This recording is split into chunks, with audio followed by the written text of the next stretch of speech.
আসসালামু আলাইকুম। তো আজকের ভিডিওটা হচ্ছে অন্য টাইপের। আজকের এই ভিডিওতে আমি দেখাতে যাচ্ছি আমার হ্যান্ডমেড জুয়েলারি। আমি কি ইয়াররিংস বা কি বানিয়েছি সেগুলোই আপনাদের সাথে শেয়ার করব আজকের ভিডিওতে। ফার্স্টে হচ্ছে দেখাচ্ছি ব্ল্যাক এন্ড হোয়াইট এর মধ্যে একটা ইয়াররিংস। এটা হচ্ছে লাভ শেপের মধ্যে। এরপর হচ্ছে হোয়াইট এর মধ্যে এই ইয়াররিংসটাও আমার কাছে অনেক ভালো লেগেছে। এটা হচ্ছে ভি শেপের মধ্যে। আজকের যে ইয়াররিংস গুলো আমি দেখাবো অবশ্যই আপনারা কমেন্ট করে জানাবেন যে কোনটা বেশি সুন্দর হয়েছে বা কোনটা আপনাদের কাছে ভালো লেগেছে। আর এই ভিডিওটা অবভিয়াসলি ফুল দেখবেন, কেউ স্কিপ করবেন না। তো কোনটা ভালো লেগেছে অবশ্যই একটা লাভ বসিয়ে দিবেন কালারিং এর মধ্যে।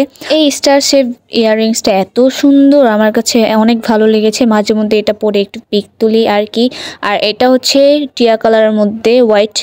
তো এখন ভাবতেছি বেশি ইয়াররিংস হয়ে গিয়েছে আমার। আর এই হচ্ছে ছোট্ট একটা ইয়াররিংস, এটাও আমার কাছে ভালো লাগে। অবশ্যই আমি অনেক ভিডিওতে বলেছি আমার ছোট্ট ইয়াররিংস বেশি ফেভারিট। আর হ্যাঁ, একটা কথা, অনেকে আমাকে কমেন্ট করে জানাচ্ছে যে আপু নেকলেস বানাও, অনেক তো ইয়াররিংস বানিয়ে ফেলেছো। আর হ্যাঁ, অনেক ইয়াররিংস হয়ে গিয়েছে, তাই ভাবলাম নিউ কিছু বানিয়ে আপনাদের সাথে শেয়ার করি। তো কানের দুল যে বানাবো না এমন কোনো কথা না, আমি মাঝে মধ্যে কানের দুল বানাবো।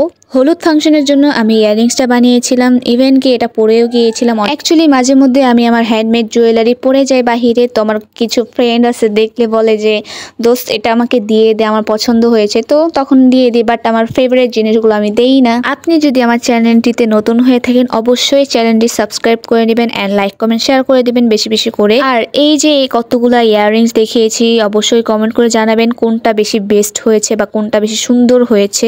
সো আজকের ভিডিওটা এই পর্যন্তই, বাট কানের দুল আরও আছে আমি দেখাতে চাচ্ছি না। তো এই পর্যন্তই থাকুক, সবাই ভালো থাকবেন, সুস্থ থাকবেন, আল্লাহ হাফেজ।